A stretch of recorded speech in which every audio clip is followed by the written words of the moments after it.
টানে প্রেতের আগমন। অনেক রকম ভূতের কথাই তো শুনলাম, ভূতের খপ্পরে পড়লাম অনেক। আজ একটি মজাদার ভূতের গল্প তোমাদের শোনাবো। গল্পের নামটা দেখে অনেকেই আন্দাজ করতে পেরেছ।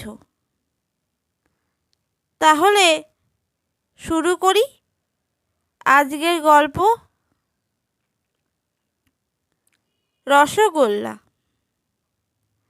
রসগোল্লা বলতে মনে কি আসে? একটা আনন্দ আসে। রসগোল্লা আমাদের বাঙালিদের, না শুধু বাঙালিদের কেন, আমার মনে হয় গোটা ভারতবর্ষের কাছে একটা আবেগ। কোনো শুভ কাজ রসগোল্লা ছাড়া হতে পারে না। সেই রসগোল্লা যে প্রেতেদেরও এত প্রিয় সেটা আমার জানা ছিল না।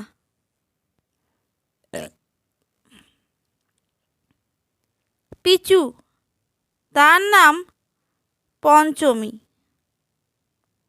তাকে সবাই পিচু বলে ডাকত।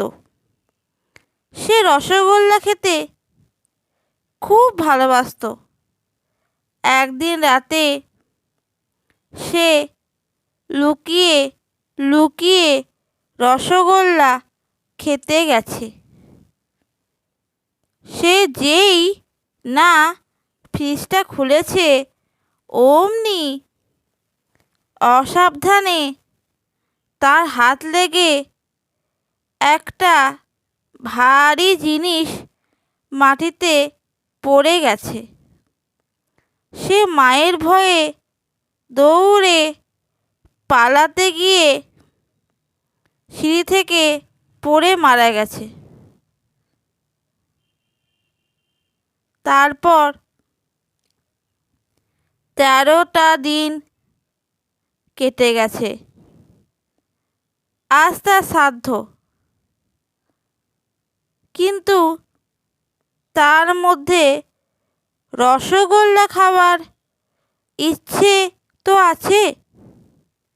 তাই মাঝরাতে যখন সবাই ঘুমিয়ে পড়েছে, তখন সে চুপি চুপি এসেছে রসগোল্লা খাবার জন্য।